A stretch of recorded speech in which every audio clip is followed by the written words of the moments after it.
Halo semuanya, saya kembali lagi. Saya Astriani Dwi Aryan Tias, perwakilan dari Inspiration. Mohon maaf tadi ada sedikit kendala. Saya izin untuk invite langsung ya untuk meditation kita dengan tensi paru, penyakit kronis yang tidak bisa untuk diabaikan. Assalamualaikum warahmatullahi wabarakatuh. Selamat malam, Dokter Alvin. Waalaikumsalam warahmatullahi wabarakatuh. Selamat malam teman-teman semuanya. Ya, selamat malam juga Mbak Weni. Terima kasih sudah hadir. Mohon izin tadi ada sedikit kendala dari Instagram kita.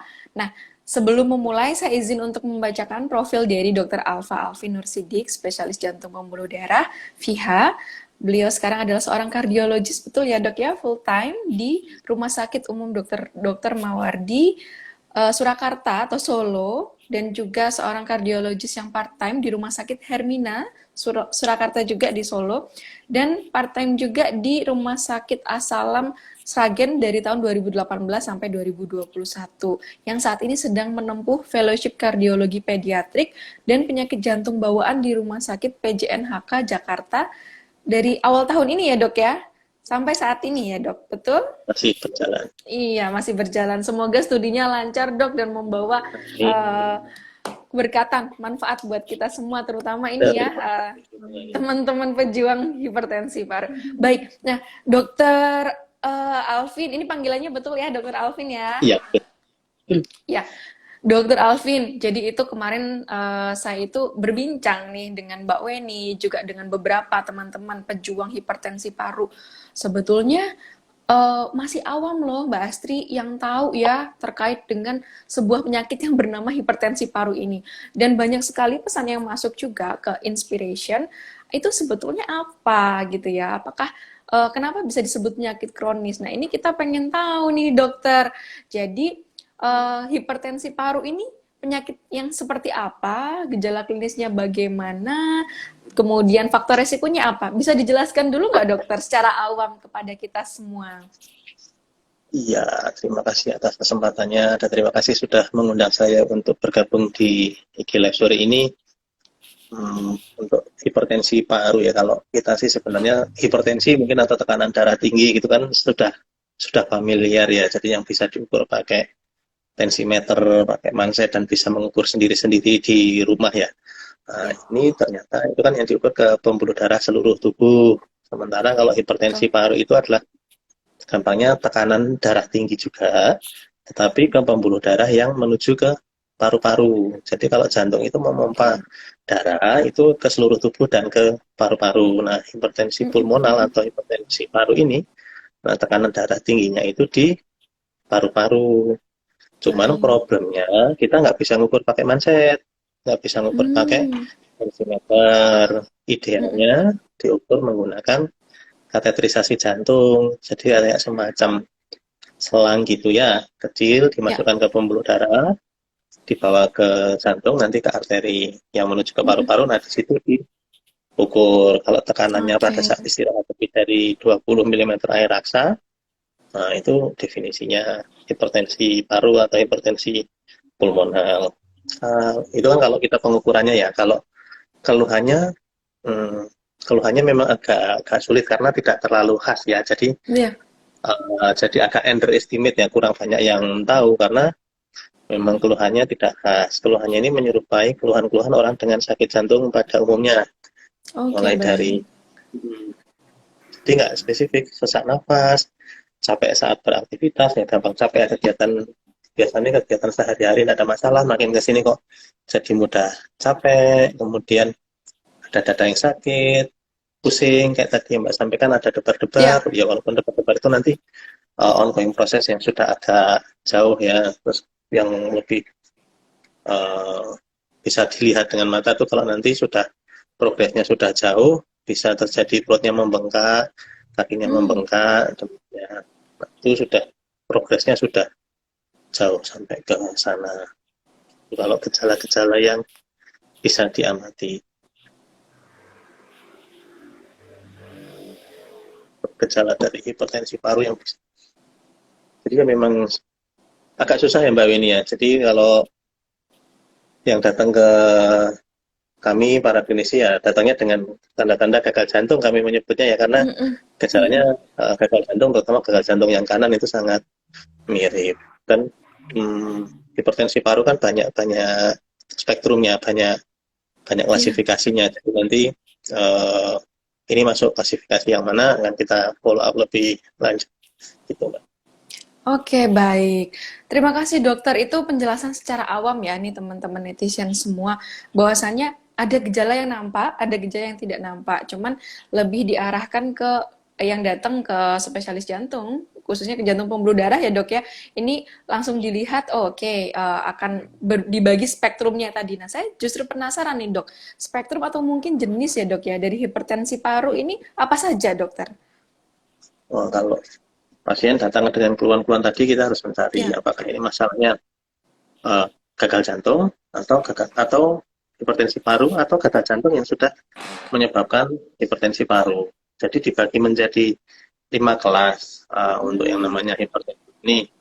Yang pertama hipertensi pulmonary arterial hypertension. Jadi yang mengalami peningkatan tekanan tuh pembuluh darah arterinya. Jadi pembuluh ya. darah yang menuju paru-paru. Kemudian kalau yang grup 2 atau kelas 2, klasifikasi kelas 2 ini hipertensi paru akibat penyakit jantung yang sisi sebelah kiri.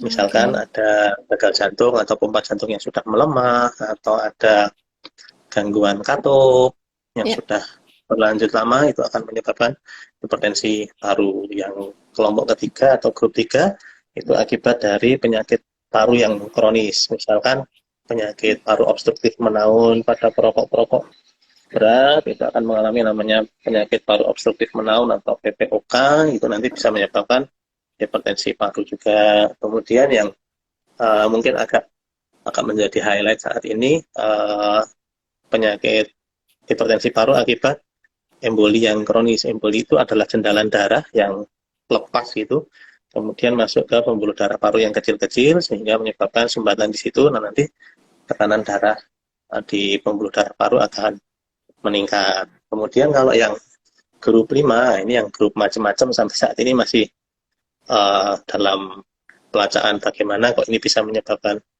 hal tersebut. Oke, baik dok. Jadi ada 5 ini ya dok ya, kategorisasi atau jenis dari Ya, 5. hipertensi paru ini ya. Nah, dari 5 nanti beranak-beranak lagi. Beranak lagi ya, jadi ada cabangnya Ya, ya dok ya. ya, Baik, jadi baik. keluarga besarnya ada 5. Jadi anaknya Ya, ada ya. 5, dan nanti cucunya ada banyak.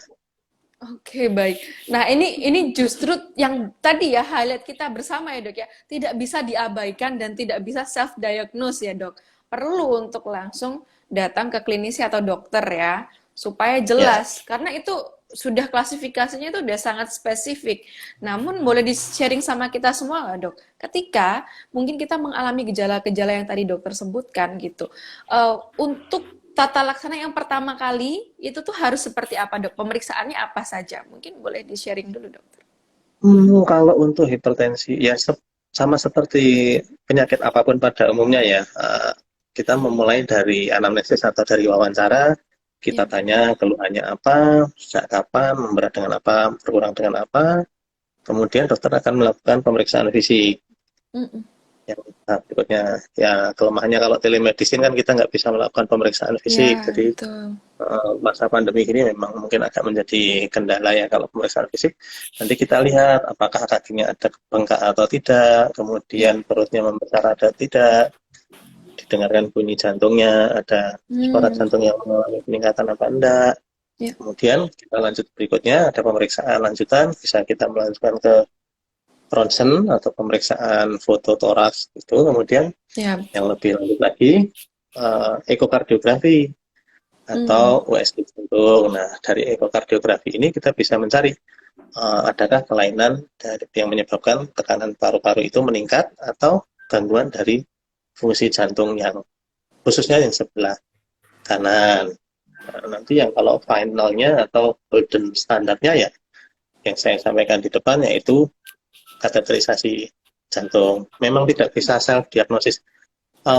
Sebenarnya semua penyakit nggak bisa self diagnosis. Iya, betul sekali dok. Gejala-gejala Cuman yang itu mirip, sekarang misalnya lagi, ya, hipertensi paru ini kan seperti ini. betul. Nah, Mm-mm.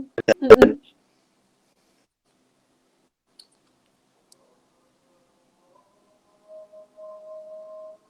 Halo?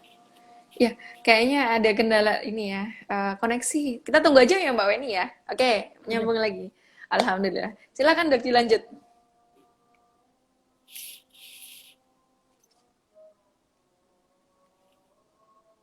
Gak apa-apa. Seru nih. Self diagnose ya Mbak Weni. Pernah menemui nggak Mbak Weni sambil menunggu dokter Alvin ya untuk join lagi. Kalau di Yayasan Hipertensi Paru sendiri Mbak Weni, mungkin pasien datang yang mungkin ingin join ya di komunitasnya atau di yayasannya. Apakah sudah dalam kondisi mungkin terlambat atau yang awal-awal nih Mbak?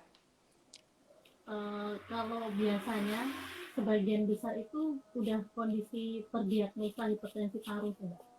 Jadi kami selalu menanyakan apa diagnosa Anda atau kakak diagnosanya apa gitu. Jadi ada pemeriksaan, mereka selalu menyertakan pemeriksaan ekokardiografi untuk kita dapat melihat diagnosanya memang hipertensi paru. Oke, berarti sudah tadi ya seperti yang disampaikan oleh Dokter Alvin. Setidaknya ada pemeriksaan penunjang ekokardiografi itu ya dok ya. Terima kasih Dokter Alvin sudah kembali. Ya, Koneksi silakan saya monggo. terganggu. Ya, nggak apa-apa dok. Kita santai ya ini semuanya di sini. Sama saya izin dulu dok sebentar. Buat teman-teman mungkin yang awam ya, yang belum tahu tentang Yayasan Hipertensi Paru atau penyakit hipertensi paru, yuk kita silakan untuk sudah mulai diskusi dengan menyertakan nama, kemudian usianya berapa, domisili di mana, dan pertanyaannya apa ya. Jadi kita nanti talk show ringan ya dok ya, menjawab juga pertanyaan dari netizen. Oke, silakan Dokter Alvin dilanjutkan lagi. Jadi tadi nggak boleh nih self diagnose ya dok. Iya, kalau self diagnose memang tidak disarankan karena ada yang gejalanya beberapa penyakit tersebut gejalanya mirip. Misalkan gagal jantung, itu jalannya juga sesek, nyeri dada, aktivitas nafasnya ngos-ngosan, kaki bengkak juga itu. Penyakit ginjal kronis, misalkan yang harus cuci darah, itu kan juga ada bengkak, ada kakinya Ya, bengkak, perutnya membesar, sesek juga. Nah, yang kayak gini memang harus dikonfirmasi ke dokter. Jadi kalau ada keluhan yang Bapak Ibu atau teman-teman rasakan, ya semoga tidak ada yang mengeluhkan hal yang tersebut.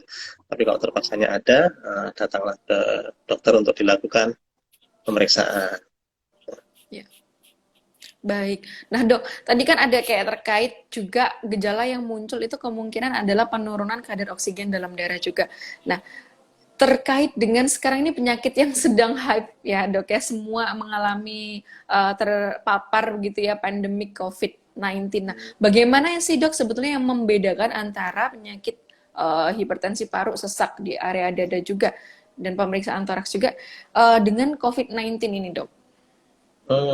Yang paling bisa dijadikan catatan, kalau COVID ini kan masalahnya masalah infeksi ya. Jadi Ya. dia merupakan proses yang akut. Maksudnya akut itu tiba-tiba mengalami hal tersebut.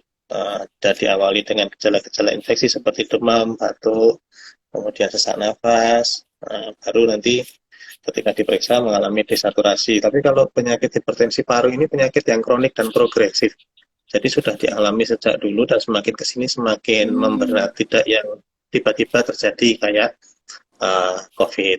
Walaupun nanti beberapa yang menjadi concern adalah efek jangka panjang dari COVID yang pasien yang mengalami hiperkoagulasi atau pengentalan darah yang berlebihan akibat COVID ini dikhawatirkan juga ada yang develop sampai ke hipertensi paru, terutama yang kronik tromboemboli yang jendalan darah yang lepas kemudian masuk ke pembuluh darah paru-paru. Baik, oke. Ya, itu slightly different ya dok ya. Ini yang satunya akut dan yang satunya betul-betul kronis dan progresif Ya, tadi. dan progresif. Ya, oke. Nah, dokter, satu lagi mungkin ya untuk bridging ke pertanyaan-pertanyaan yang lain. Kalau penyakit hipertensi paru ini, itu pengobatannya kira-kira berapa lama dan bagaimana sih dok untuk monitoring atau kontrol rutinnya? Nah, gimana Mbak Dewi? Nanti kita dengarin nih cerita dari Mbak Weni juga ya dok ya. Mbak Weni nggak Mbak Dewi, maaf Mbak Weni. Kalau pengobatan ada beberapa kan ada bertahap ya.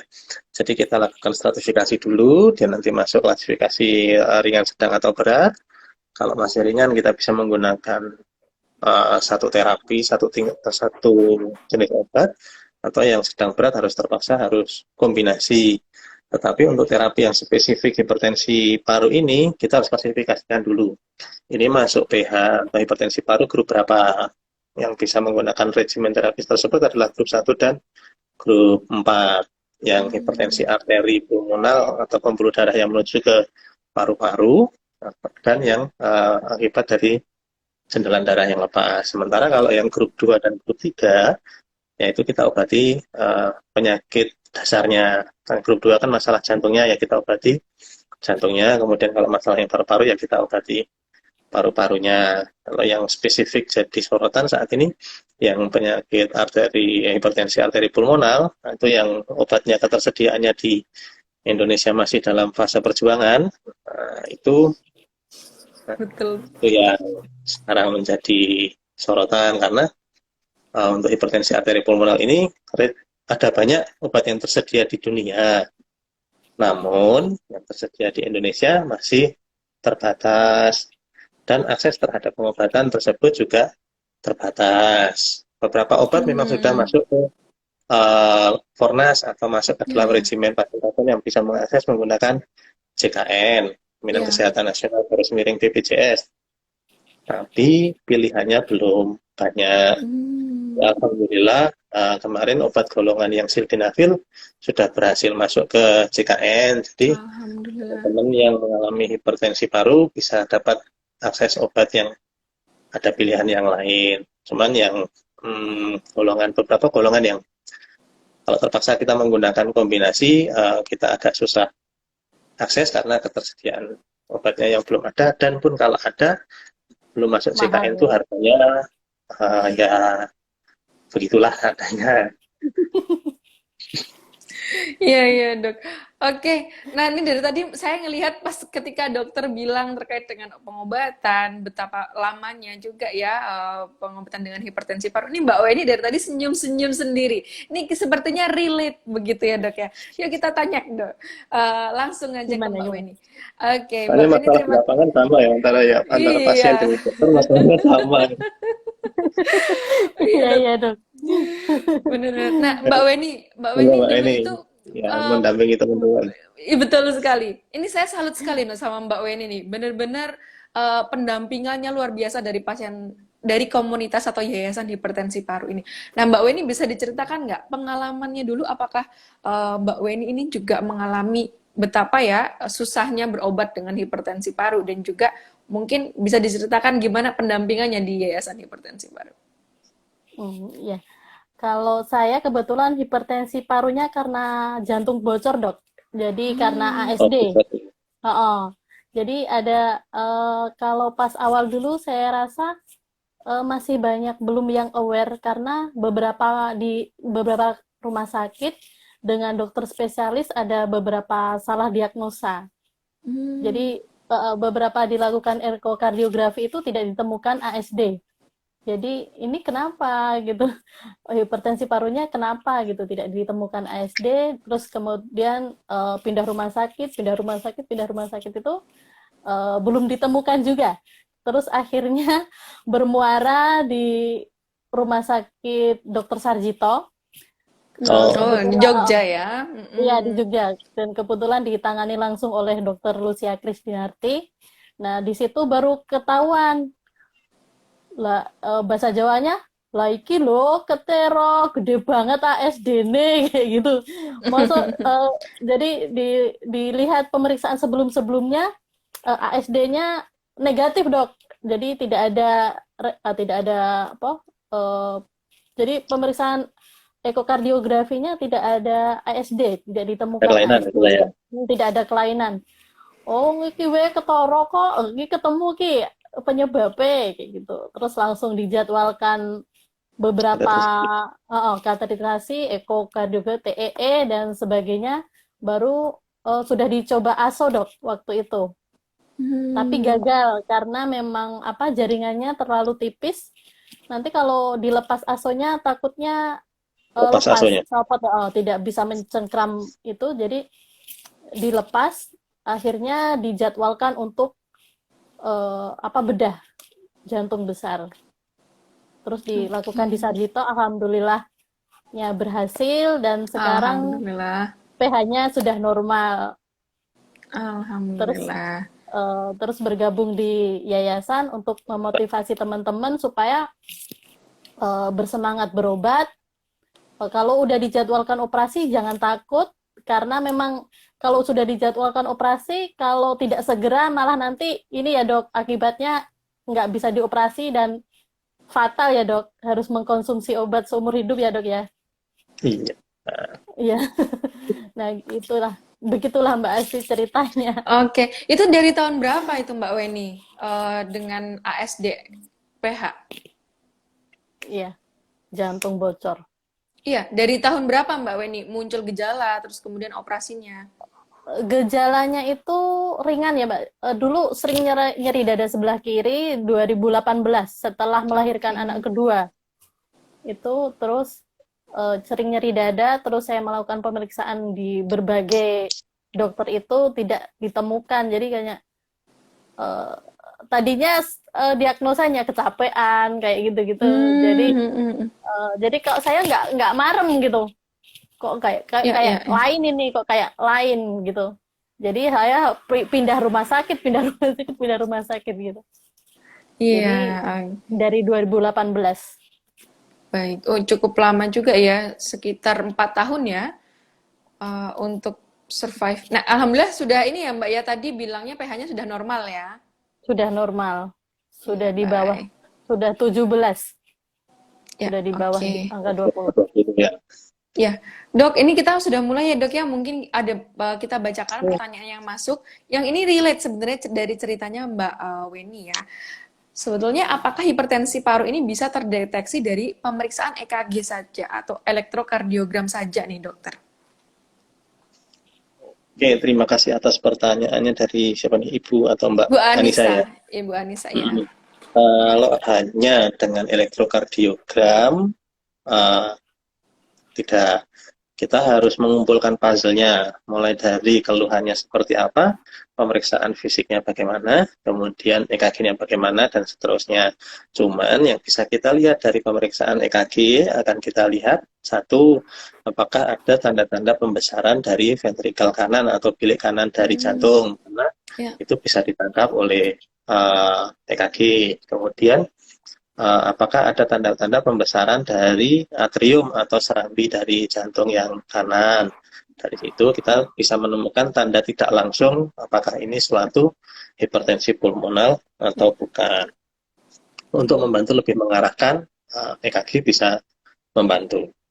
Kalau ada keluhan debar-debar, kita bisa lihat apakah ada atrial fibrilasi atau ada gangguan irama yang lain. Jadi EKG bisa membantu untuk kita semakin mempersempit pilihan diagnosa kita.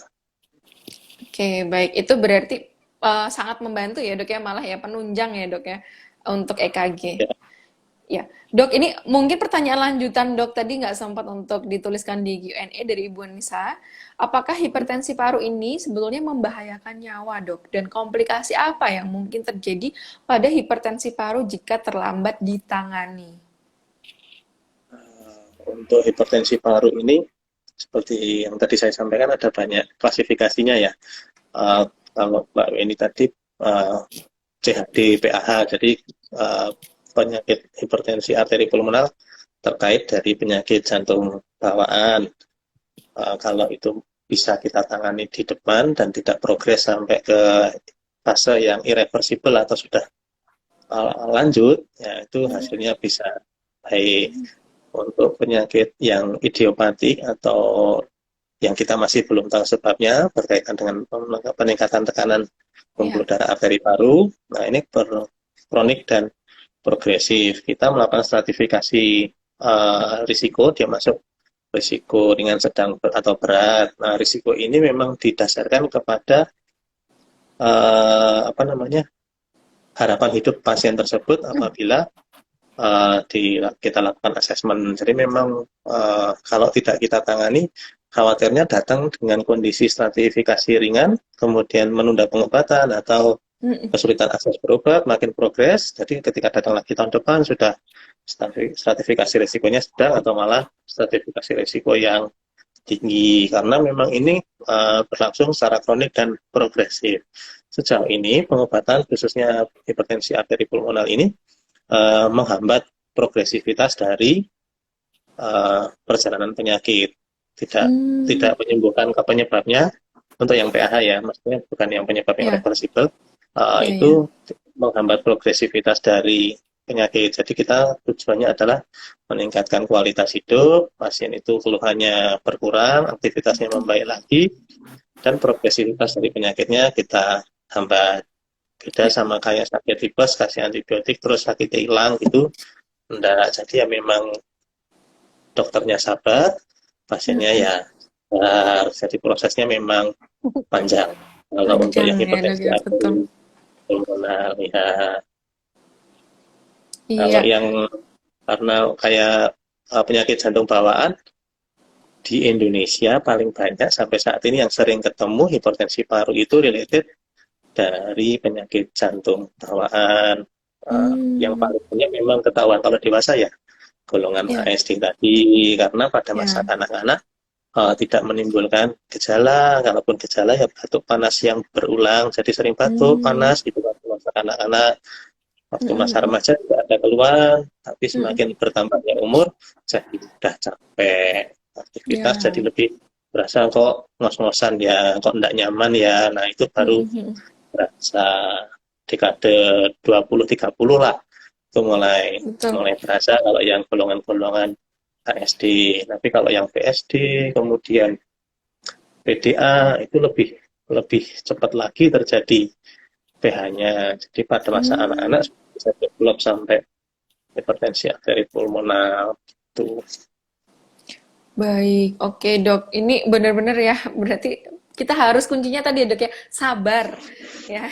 Mbak Weni tadi kan juga bilang ya, bahwasannya kalau sudah apa sudah muncul yang dirasakan, sudah tegak diagnosisnya segera saja juga untuk dilakukan tata laksana Iya, pengobatannya ya, Mbak Weni ya, supaya tidak iya, terlambat.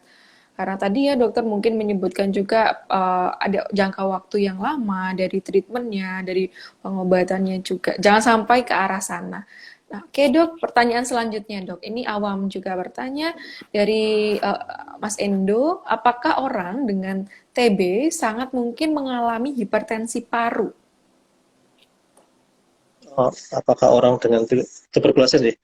Iya, Kalau yang sering menyebabkan hipertensi arteri pulmonal itu yang apa namanya PPOK, penyakit obstruktif Pak, PPOK penyakit paru obstruktif kronis, paru. kemudian pasien-pasien dengan gangguan obstruktif sleep apnea. Jadi kalau tidur itu saluran nafasnya tersumbat, nah itu ya. Hmm, Kemudian kalau di paru itu problemnya nanti apa ya? Kalau tidak diobati, jadi paru yang ya. tidak berobat atau putus obat atau resisten obat, kerusakan jaringan paru yang masif ya, misalkan sampai level destroyed lung atau paru-parunya itu terganti oleh jaringan parut.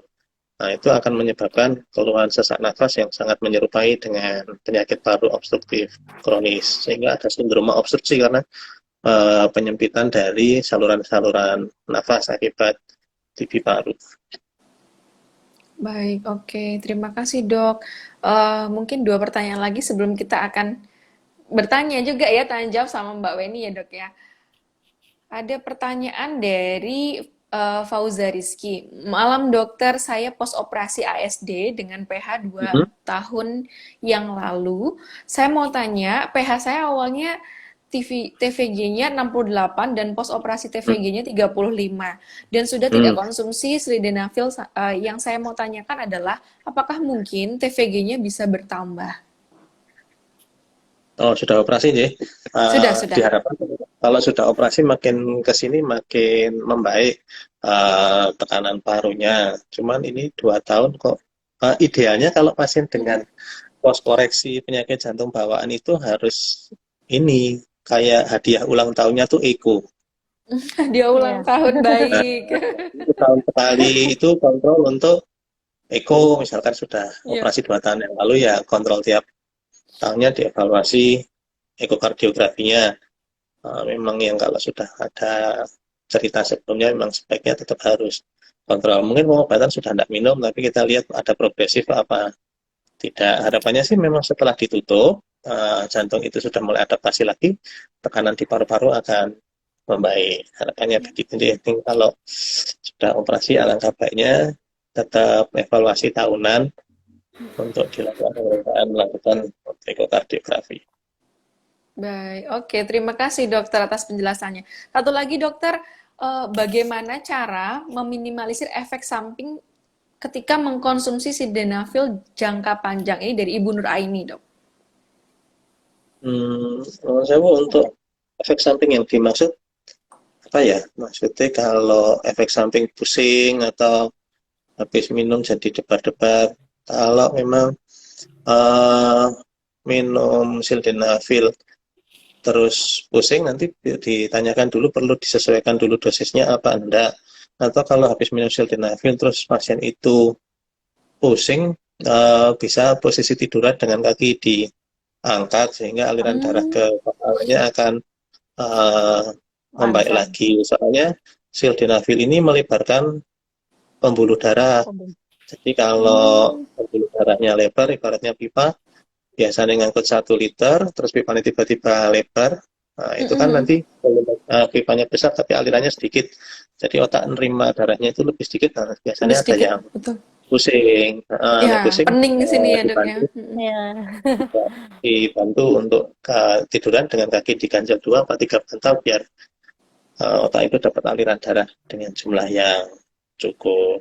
Tapi ya itu mohon dikonsultasikan dengan dokter yang memberikan terapi kalau Menangani ada ya, betul. dirasakan efek samping saat mengkonsumsi obat tersebut. Tidak sebaiknya tidak menghentikan obat itu sendiri, pengobatan sendiri, atau mengkombinasikan dengan obat yang lain di luar advis. Demikian. Oke, terima kasih dokter. Ini sebuah tips ya untuk meminimalisir mungkin tadi ada efeknya pening karena tidak ada bukan tidak ada kekurangan aliran darah yang kurang lancar begitu ya dok ya. Baik, terima kasih. Untuk Mbak Weni sendiri, Mbak Weni pernah nggak konsumsi obat untuk pH meskipun dulu penanganannya mungkin tergolong tepat dan ini ya proper begitu ya, cepat begitu. Tapi pernah nggak mengkonsumsinya? Pernah ya, obat kuat ya dok ya namanya. Obat Si kita kuat. sering. Kenapa obat kuat ya? Iya dok ya. jadi yang Gimana kami tuh, Mbak? konsumsi, yang kami konsumsi itu adalah kasarannya kita menyebutnya obat kuat atau sildenafil itu biasanya untuk apa dok dikhususkan untuk difusi ureksi. Jadi tapi di hipertensi paru itu untuk melebarkan pembuluh darah parunya gitu ya dok ya. Jadi saya pernah mengkonsumsinya. Pernah ya. Dan itu juga ngalamin efek yang seperti dokter Alvin dan juga teman kita tadi sebutin gitu Mbak Weni. Kebetulan pusing sih Mbak. Jadi kayak pusing kayak berkunang-kunang gitu. Jadi pertama kali konsumsi ya berkunang-kunang. Mungkin tadi maksudnya ini dok, efek samping seperti untuk ginjalnya. Karena kan ini obat kita konsumsi terus-menerus ya dok. Mungkin yang ditanyakan apakah nanti berefek ke organ lainnya gitu ya dok. Karena obat ini kan kita konsumsi terus-menerus. Safety-nya ya maksudnya ya? Iya. Ya. Kalau efek jangka panjangnya. Kalau sildenafil untuk safety-nya ke ginjal baik ya. Yang jadi problem itu kalau malah kita ini yang sering jadi masalah kalau kita mengkonsumsi obat kronis ya. Salah kaprahnya itu kalau minum obat nanti lama-lama ginjalnya akan terganggu. Rusak ya. Memang beberapa obat di metabolisme dan dibuang lewat ginjal, tapi dosis yang diberikan kan terukur dan ada pemantauannya. Kalau kita kerjakan secara proper, justru kita akan menghambat proses yang komplikasi kemana-mana. Kalau hipertensi paru ini tidak mendapatkan pengobatan vasodilator, maka pelebar pembuluh darah, maka darah yang kembali ke jantung itu akan sedikit. Dengan sedikitnya darah yang kembali ke jantung, maka darah yang dipompakan ke ginjal juga sedikit. Nah, ini justru akan menyebabkan ginjal itu kekurangan darah. Dengan ginjal itu kekurangan aliran darah, nah itu malah berlanjut ke menyebar. Jadi tekanan darah di ginjal, darah yang masuk ke ginjal sedikit, itu nanti akan menyebabkan progresivitas yang ke kemana-mana. Yang sering Kemana-mana. jadi masalah adalah kita mengkonsumsi obat golongan pereda nyeri secara tidak terkontrol. Ya. Misalkan beli obat lepasan di warung atau di pedagang obat Iya. setelan atau gimana itu dalam jangka waktu lama, misalkan punya masalah gout artritis atau asam urat yang diminum hanya pereda nyerinya tok dan berkepanjangan, nah itu malah akan mengganggu fungsi ginjal.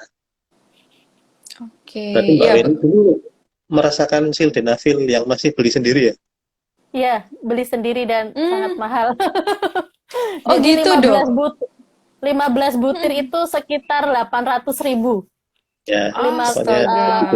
50 mg. Jadi ya 50 dosis mg. 50 miligram terus 15 butir itu 850 di rumah sakit swasta di Jogja.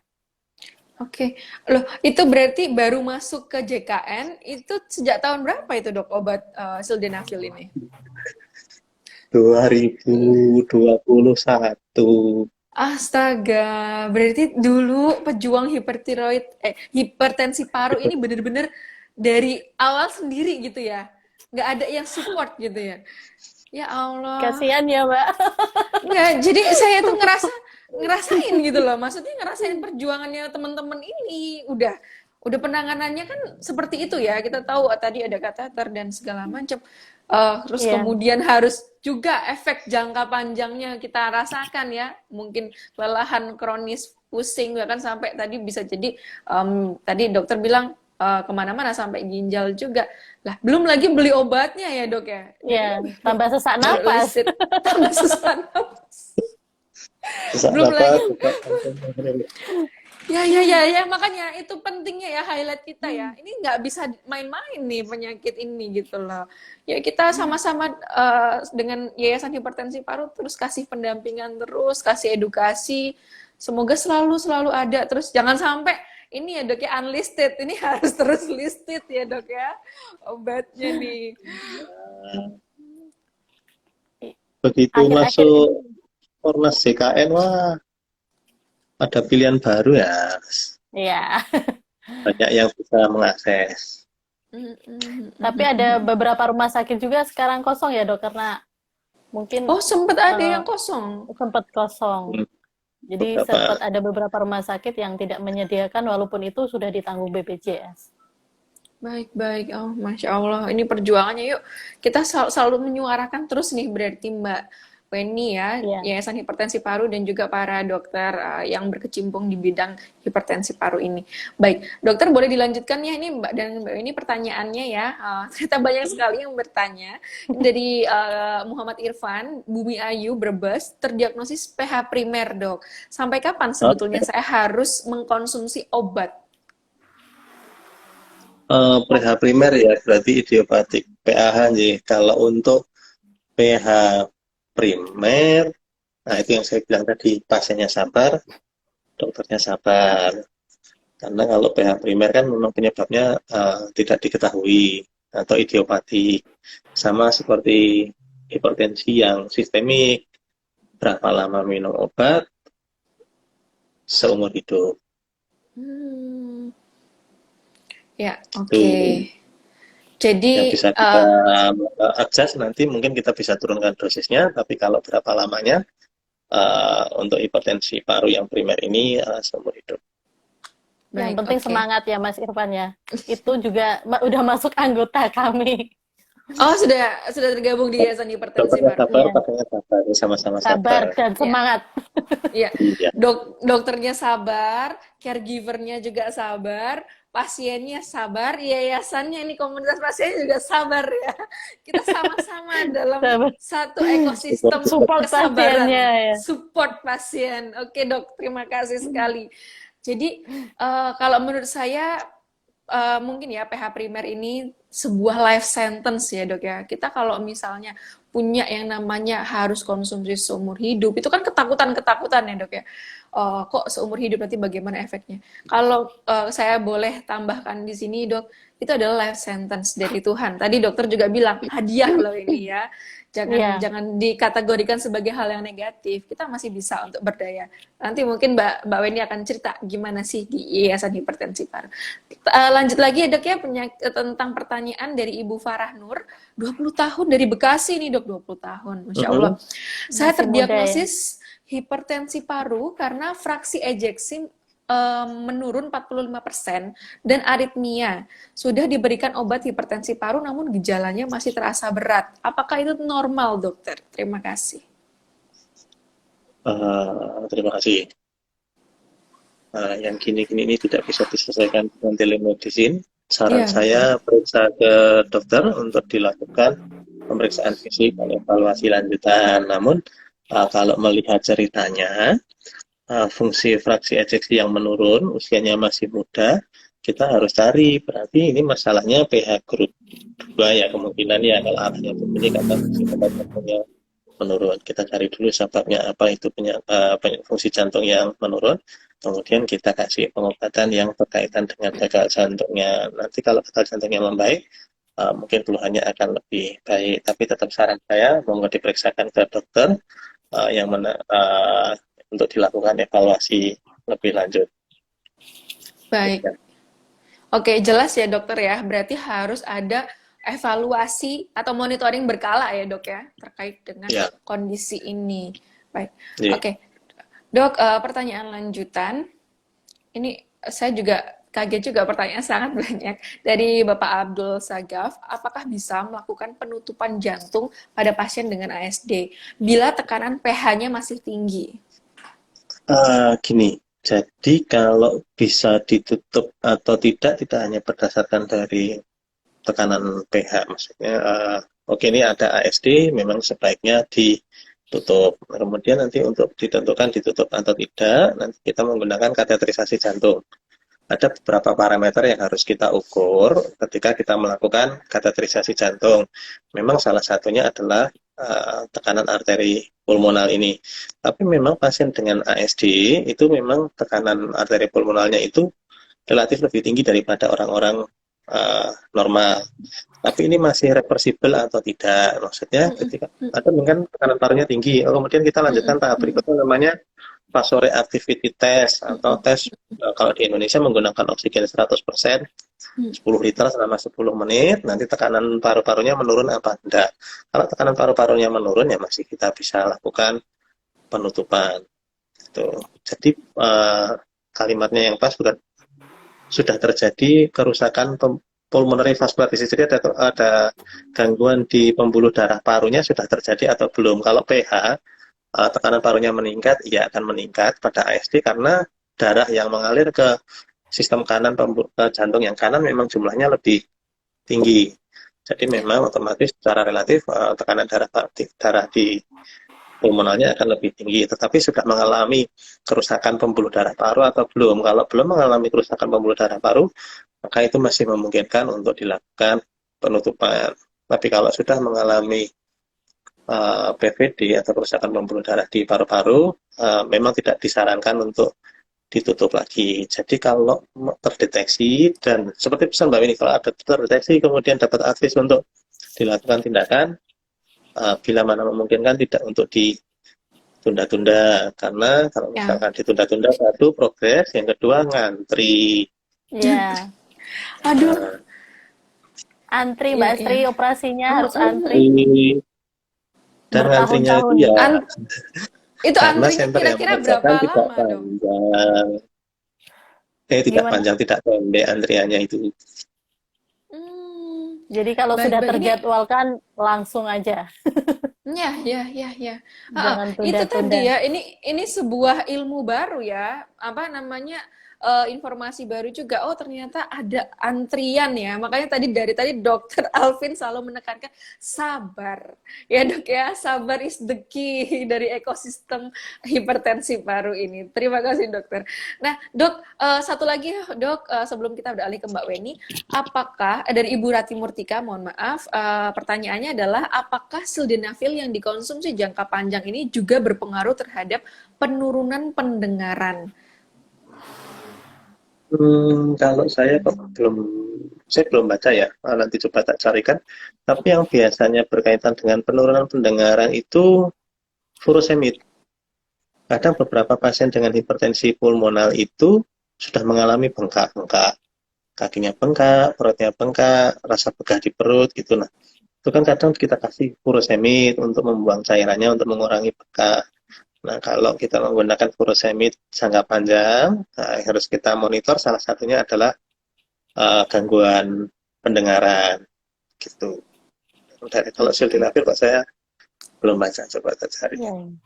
Iya, iya. Oke, kita di sini juga sama-sama belajar lagi ya, Dok ya. Nanti kalau ada Iya, update, iya. kabarin kita, Dok. Jadi kita bisa untuk mengupdate. Oh, ternyata efeknya bisa seperti ini dari studi yang terbaru gitu ya. Oh, ini ada juga yang sharing pil biru. Itu benar ya, Mbak ya? Obatnya itu pil biru itu, Mbak Wendy. Buru. Tapi jangan sampai beli di pinggir jalan. Originalitas dan keamanannya kita tidak berani menjamin. Iya, Hmm. pil biru. Oh, ada juga yang Beli. dijual di ini ya, kayak tadi dokter bilang warung-warung itu betul-betul ada Ya. gitu, Dok. Kalau di Kalau warung sering kan nggak ada. Cuman yang sering jadi klaim itu ya itu tadi obat kuat itu. Karena Hmm. memang sildenafil digunakan untuk pengobatan disfungsi ereksi yang vaskuler. Iya, iya. Disfungsi ya, ereksi yang vaskuler digarisbawahi. Jadi tidak semua disfungsi ereksi obatnya adalah sildenafil. Kalau sildenafil. gangguannya karena pembuluh darah, baru kita mungkin meresepkan sildenafil. Nah, nanti yang dikonsumsi dosisnya berapa? Kan itu sediaannya ada 20, ada 50, ada 100. Nah, nanti kalau hipertensi paru, kita cuma perlu yang 10 apa 20, minum yang 100, yang pingsan lah gimana? Karena tekanan darahnya ngedrop. Iya, betul Iya. sekali. Jadi, self-medication, Yes. self-diagnosis kok tidak disarankan pada kondisi ini. Ya, baik. Nah, itu ya highlight bersama ya bahwasanya perlu untuk dikonsultasikan kepada dokter yang menangani, obatnya juga dari farmasi yang sudah terpercaya ya orisinalitasnya, jangan beli yang tidak orisinil ataupun mungkin di tempat-tempat yang kita tidak tahu nanti bisa trackingnya atau tidak gitu. Oke, Mbak Weni nih, kalau di Yayasan Hipertensi Paru sendiri bentuk pendampingan untuk pasien hipertensi paru ini seperti apa, Mbak Weni? Kami lebih ke awareness dan support pasien ya, Mbak.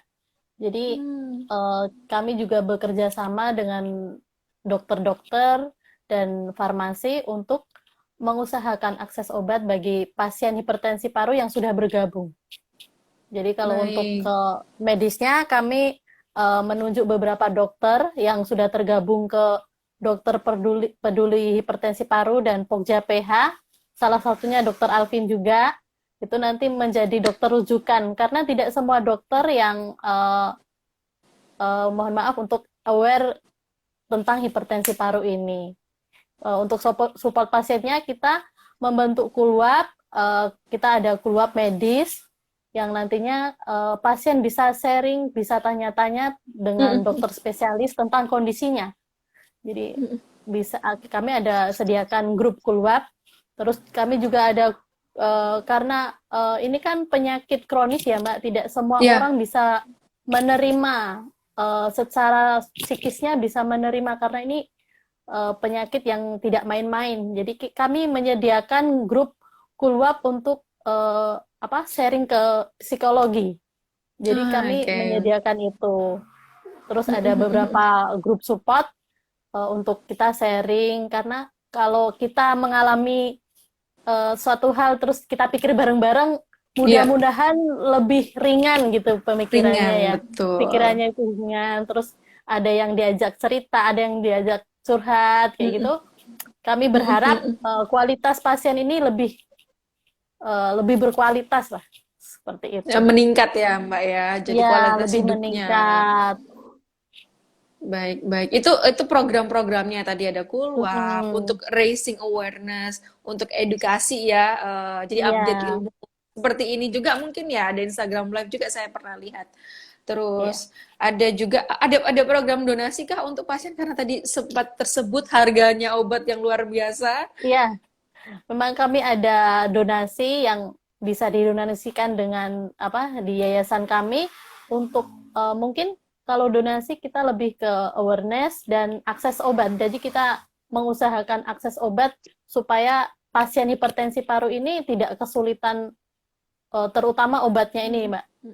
Karena ya itu Ya, ya, tadi ya. beberapa rumah sakit tidak menyediakan apa terhalang biaya gitu. Mudah-mudahan Ya. yayasan bisa mengcover sedikit mengcover. Mm-mm. Mm-mm. Mm-mm. Mm-mm. Iya, itu ya berarti sangat positif dengan adanya ya, sebuah komunitas pasien yang mendampingi ya dok ya. Jadi ada peran dari komunitas, ada peran dari dokter, peran dari keluarga untuk pasien ini kualitas hidupnya naik begitu ya. Jadi pasien bisa terus untuk kontrol rutin mungkin ya dok ya. Kalau misalnya sudah terjadwalkan Hmm. operasi, yuk Yuk, langsung tanpa pikir nantinya akan merambat kemana-mana begitu. Oke, dokter, saya mohon izin juga untuk membacakan pertanyaan lanjutan. Oke, dok, ini ada pertanyaan yang cukup bagus juga dari Ibu Afri. Selamat malam dokter, saya pasien ASD plus PH. Saya mau tanya dokter, sangat berbahayakah kondisi pasien ASD PH ini jika hamil? Apakah mungkin ya, apakah berbahaya jika pasien ASD PH ini hamil, dok? Oke, terima kasih pertanyaannya. Memang biasanya pada ketahuan kalau pas hamil. Oh, Jadi setelah gitu. melahirkan, waktu awal-awal tidak terlalu berasa. Semakin berumur Hmm. semakin berasa. Anak pertama nggak berasa, anak kedua nggak berasa, nanti anak ketiga berasa ya ada. Saya iya ketemu dok. pasien ASD usia 67 tahun ya ada. Nah, kalau kondisinya hamil, nanti kita tentukan dulu stratifikasi risiko. Jadi dokternya itu gaweannya memperkirakan risiko. Ini risikonya Memperkirakan. tinggi apa Betul, risiko betul. rendah. Jadi kalau di kondisinya hamil nanti kita juga bagi 4 WHO kelas 1, 2, 3, Iya, 4. Nah, sama ya dok ya. kalau ASD dengan PH, apakah ini sudah terjadi Eisenmenger, sindroma Eisenmenger atau sudah mengalami kerusakan jaringan pembuluh darah paru atau belum? Ditandainya apa? Ditandainya dengan apa namanya sianosis itu kebiruan pada mukosa mulut, kemudian di apa sisi dalamnya mata itu warna kebiruan, terus jarinya itu jadi bendol kayak jari tabuh gitu loh, jadi membelen. Iya. Jadi kalau jari itu Cembung kalau ya. kita gaduk, kita apa namanya kita dekatkan begini itu kan tengah-tengahnya ada celah ya, jari ketemu jari ini kalau kita letakkan gini kan tengahnya celah nih. Nah kalau Oh, yang oh namanya ini. clubbing finger itu ini kuku ketemu kuku, yang di tengah ini nggak ada celahnya tapi menggembung itu nanti nama jari tabu dan jari Oke. tabu ASD. Nah itu memang tidak disarankan hamil. Kalau Amin. pasien-pasien dengan PAH Oh, yang idiopatik juga memang tidak disarankan untuk hamil. Lah nanti kalau sudah tahunya pas hamil gimana? Nah ya. itu nanti Ya, kami yang rapat. Apakah ini kehamilannya dapat dilanjutkan atau disarankan untuk diberhentikan? terminasi. Iya, Oh, nanti baik. rapat komite etik, komite medik, dokter kandungan, dokter jantung, Yes. dokter anestesi bikin rapat membahas situasi yang ada gitu. Jadi kalau memang ketahuan sudah ada ASD,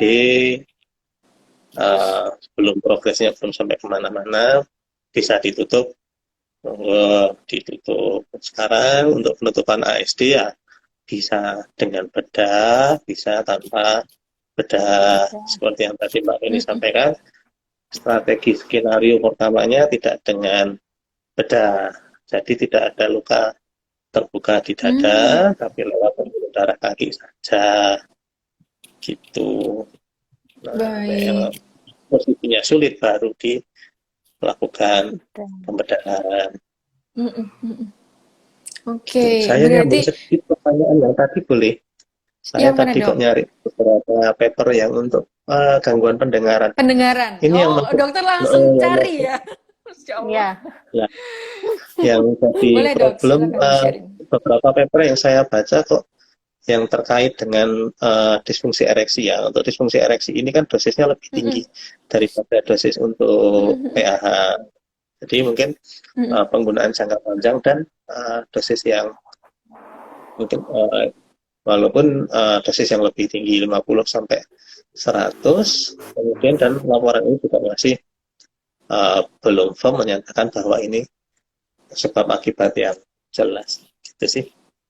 Tapi kalau yang sudah Oke, ketahuan hubungan sebab akibatnya yang tadi saya bilang yang furosemid itu ya. ya. Oke, ya dok. Berarti ini dari studi yang terbaru, paper yang terbaru pun masih belum firm ya dok ya. Ada sebab akibat sampai ke pendengaran. Baik. Yang Oke, digunakan buat pokoknya sampel tadi yang disfungsi ereksi. yes. Oke, terima kasih dokter. Nah dok, ini ada dua pertanyaan lagi, boleh dok, terkait dengan Oh, keterbatasan waktu? Oke, oke, ini ada pertanyaan yang mungkin relate dengan kondisi kita COVID saat ini ya dok ya. Karena dari sisi penggunaan obat batuk pada pasien pulmonary hypertension ini. Dok, apakah ada obat batuk untuk orang yang khusus gitu ya, mengalami PH, dan kenapa batuknya ini lama sembuh dok?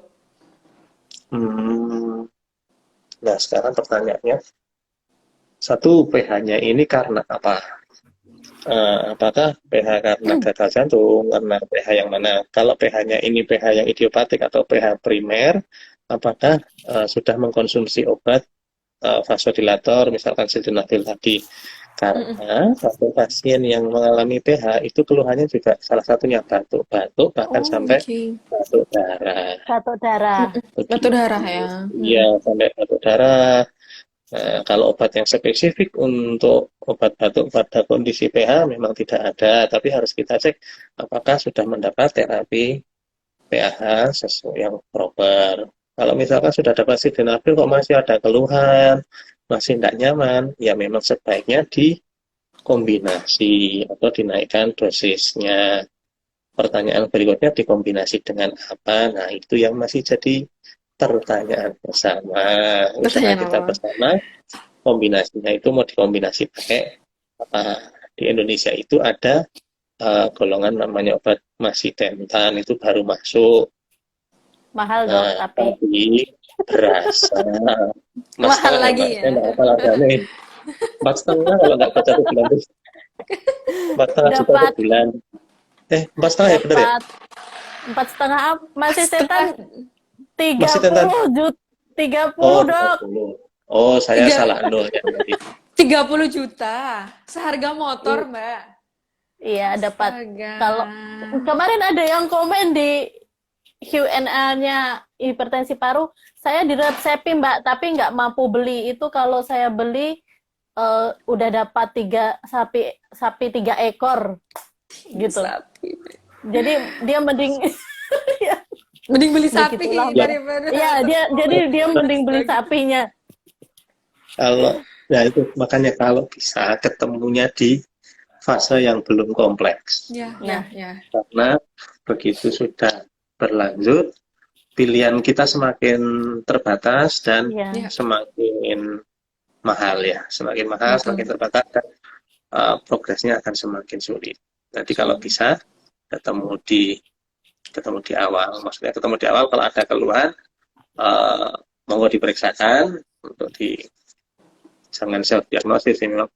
Makanya kalau self diagnosis gejala yang mirip kan banyak, jadi nanti takut salah ngambil keputusan gitu. Oke. Dan Dok, jangan terkait takut. iya benar banget itu Mbak ya. Jangan takut untuk ini ya berobat juga. Dok, kalau terkait dengan pertanyaan tadi mungkin kalau misalnya yang pasiennya ini juga terdiagnosis COVID begitu dok, apakah ada jeda antara meminum obat COVID dengan obat rutinnya yang mungkin dikonsumsi oleh pasien PH ini dok? Kalau pasien PH terus kena COVID, pengobatan tetap berjalan. Cuma nanti kita mungkin akan lebih aware soal gangguan koagulasi. Jadi ada Ya. pengobatan risiko jendalan darah apa enggak yang nanti akan dialami. Kalau terpaksanya memang ada, kita mungkin akan lebih agresif pemberian pengenceran darah supaya tidak memperberat dari pH-nya. Pasien pH boleh divaksinasi apa enggak? Iya, Boleh. itu dok. Boleh. Jadi pasien pH Boleh ya selama dok ya? klinisnya stabil bisa dilakukan vaksinasi. Sejauh ini sih. Oke, iya soalnya ini ada pertanyaan dari Ibu Mei. Selamat siang, saya ASD-PH 30 tahun. pH saya sekitar 70-an mmHg, ASD 2,7 cm. 2 minggu yang lalu sebetulnya saya vaksin yang pertama dosis 1.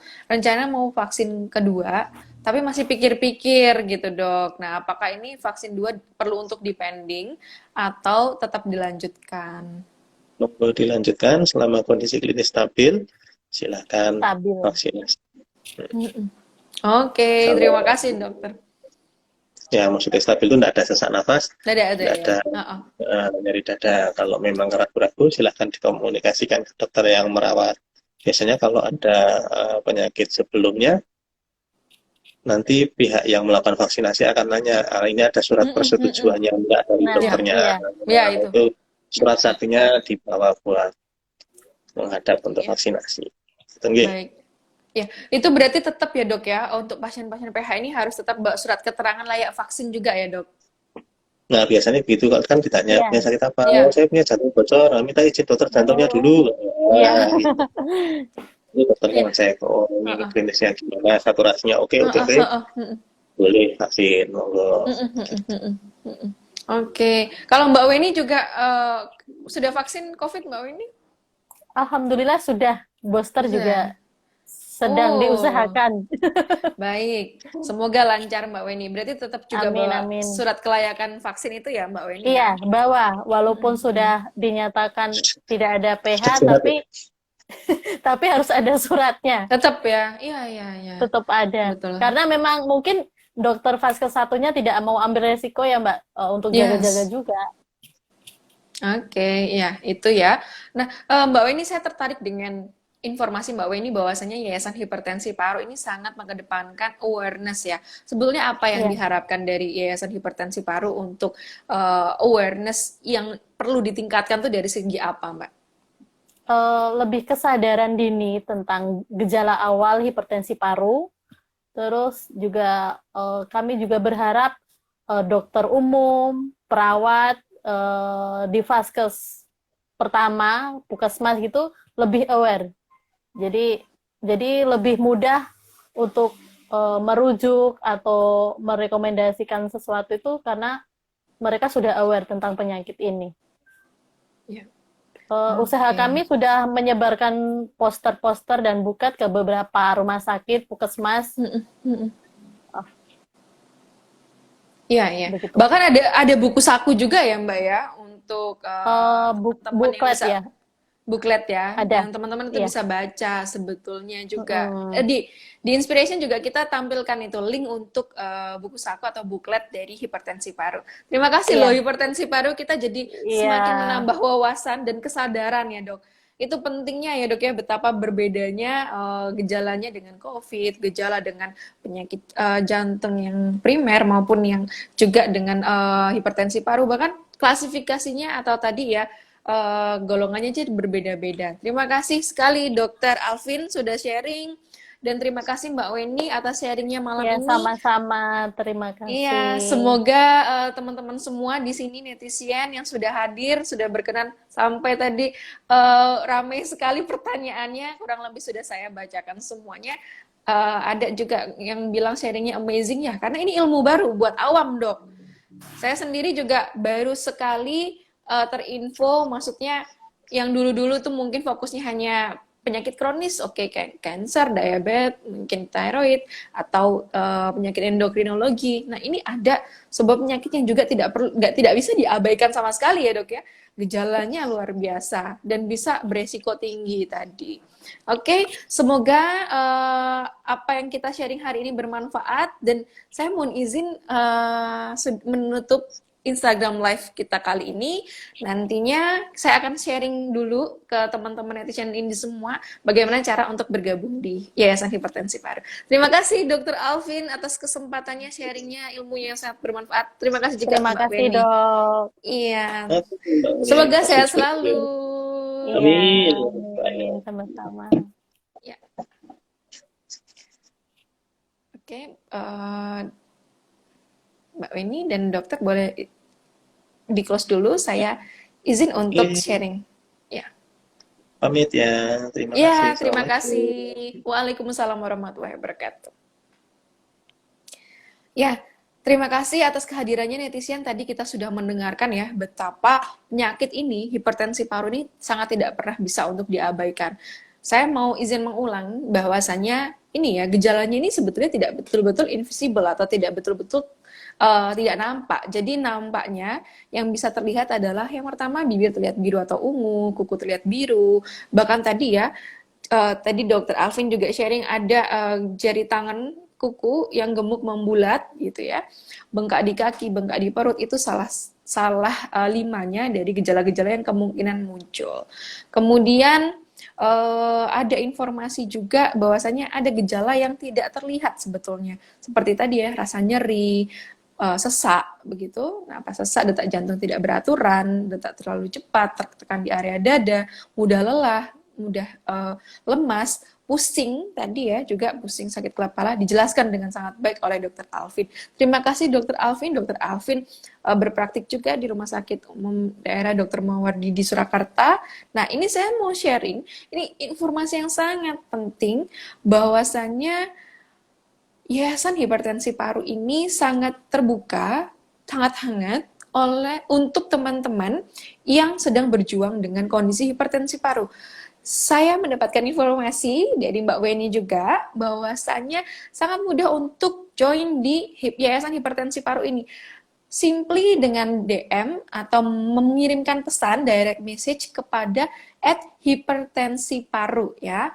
Jadi langsung saja DM ke Yayasan Hipertensi Paru @hipertensiparu. Nah, melalui inspiration juga bisa nanti kita akan selalu meneruskan kepada setiap komunitas yang menjadi mitra kami, menjadi rekanan kami. Salah satunya adalah Yayasan Hipertensi Paru ini. Baik, salam. Saya Astriani Dwi Araning Tias selaku host atau moderator pada Instagram Live hari ini. Tetap semangat tadi ya, bahwa saya kunci dari kita berjuang dengan penyakit kronis ini adalah sabar ya, karena pengobatannya jangka panjang, tidak pernah mudah, ups and downs yang sangat terasa sekali, mungkin ada yang merasa juga mahal, tapi kita ini diberikan privilege adalah hidup ya. Kita harus memperjuangkan kehidupan kita. Anggap saja ini hadiah, yuk kita saling merangkul hadiah ini, kita saling mendukung bersama, memberi peran yang sangat besar, dukungan sosial, doa, kita rangkul semua teman-teman kita, penyakit kronis apapun, no one left behind, dan agar tetap tenang jadi pasien. Saya pamit undur diri, Astriani Dwi Ariani Tias selaku perwakilan dari Inspiration. Jangan lupa follow Instagram kami @inspiration atau @inspira.cien. Tetap tenang jadi pasien dan sharing ya ilmu kita ke banyak orang terdekat kita yang kita kasih. Wassalamualaikum warahmatullahi wabarakatuh. Stay safe and healthy. Selamat malam.